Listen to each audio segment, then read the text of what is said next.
Bueno, yo me formé en la Facultad de Medicina de la Universidad de Córdoba en los años, principios de los años 90.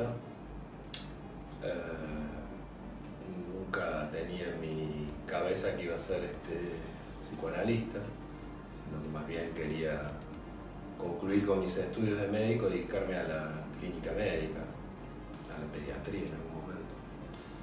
Pero bueno, una circunstancia, una contingencia hizo que, como en todos, se cruzara en mi vida el amor, un análisis y una nueva lengua, que es el psicoanálisis. Entonces ahí empecé a analizarme y a estudiar con cierta fruición, digamos, textos de Lacan, de Freud. Y en una cátedra en particular dentro de la Facultad de Medicina de la Universidad de Córdoba, donde se leía también casi con fanatismo a Jacques Lacan. Luego terminé mis estudios y cierta pasión por la clínica con la psicosis, el poder también leer eso que en la subjetividad está a cielo abierto, la locura clínica, me condujo de alguna manera a hacer mi residencia como médico psiquiatra y a partir de ahí también continuar con mis estudios, mi análisis, mis estudios de psicoanálisis y luego todo el circuito institucional que uno suele transitar, siempre dentro del ámbito de la orientación lacaniana y la brújula que para muchos de nosotros significa la enseñanza y la transmisión y la política de Jacques Miller. El libro es la consecuencia de al menos 10 años de estudios, de investigación, de interrogación clínica acerca de ese sintagma que acuñó Jacques Miller, que se llamó psicosis ordinarias. En nuestro medio decidimos adentrarnos en ese programa de investigación, así fue propuesto por Miller, bajo el sintagma psicosis actuales, que ha sido el título del reciente congreso de la Asociación Argentina de Salud Mental, casualmente. Psicosis actuales y que tuve el honor, digamos, de formar parte de la mesa plenaria de inauguración del Congreso. Bien, Psicosis Actuales entonces fue nuestra manera de responder a ese programa de investigación propuesto y también una forma de orientarnos en un momento donde había una desorientación generalizada, a mi modo de ver, con una suerte de clasificación y bueno, se había logrado dentro del campo freudiano incluso toda una dispersión de términos. Con algunos colegas a los dos lados del océano hemos emprendido esa tarea y transitando, desandando, digamos, las categorías clásicas de todas aquellas formas de locura sin locura, desde Pinel, por ejemplo, con su manía sin delirio, pasando por la locura lúcida de Trelat, que muy bien han desarrollado nuestros colegas españoles, José María Álvarez y el grupo de Valladolid, formas subclínicas de la psicosis que ha investigado muy bien el profesor Maleval, y bueno, en nuestro medio hemos utilizado incluso, y esto he intentado también plasmar en el libro, categorías dentro del medio psiquiátrico argentino, los simuladores de talento de Ramos Mejía, alguna forma de locura de los actos, de otros psiquiatras que son muy desconocidos para el medio común.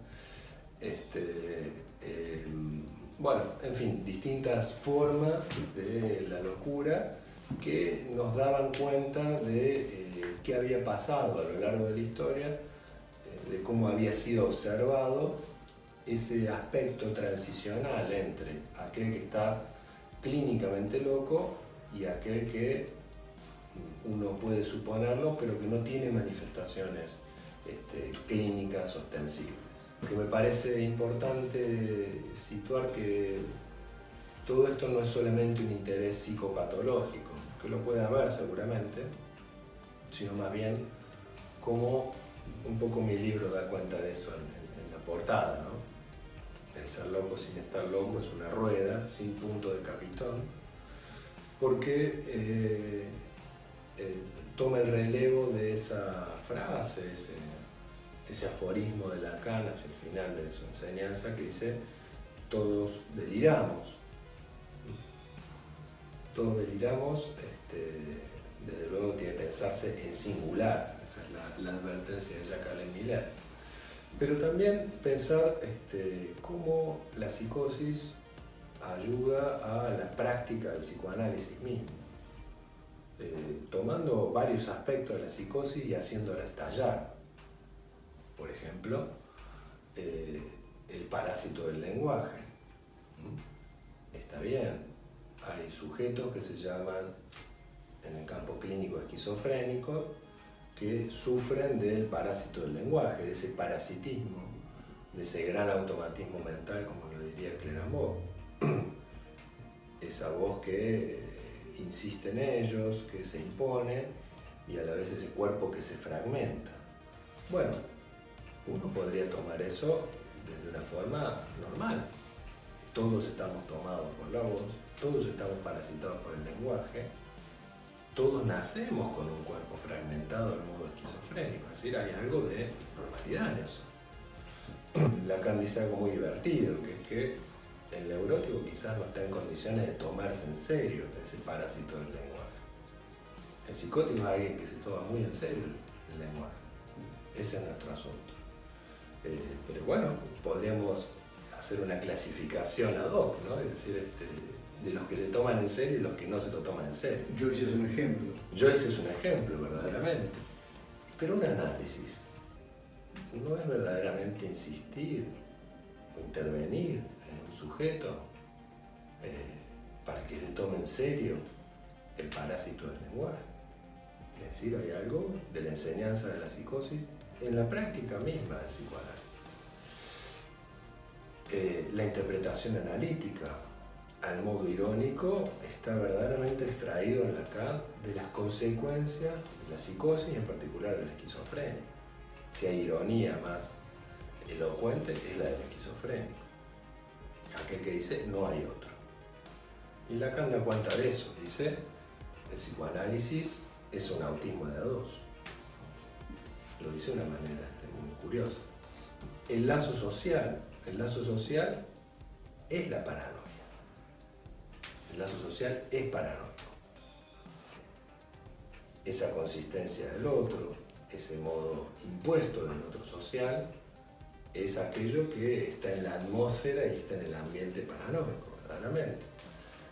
Y bueno, podríamos pensarlo en una figura de Rousseau, por ejemplo, que era verdaderamente un paranoico, lo cual no habla mal de él, era un personaje brillante, y es aquel quien ordenó, digamos así, impuso lo que es el pacto social dentro de las sociedades modernas. Yo cuento una anécdota ahí en el libro a propósito de la traducción del contrato social de Rousseau por parte de, se supone, de Mariano Moreno, y cómo Mariano Moreno censura el último capítulo del contrato social porque dice que el autor deliró. Es decir, me pareció una observación muy divertida porque uno podría pensarlo al revés. Qué grandioso que Mariano Moreno conserva toda la parte del delirio inicial y solamente saca una parte, ¿no?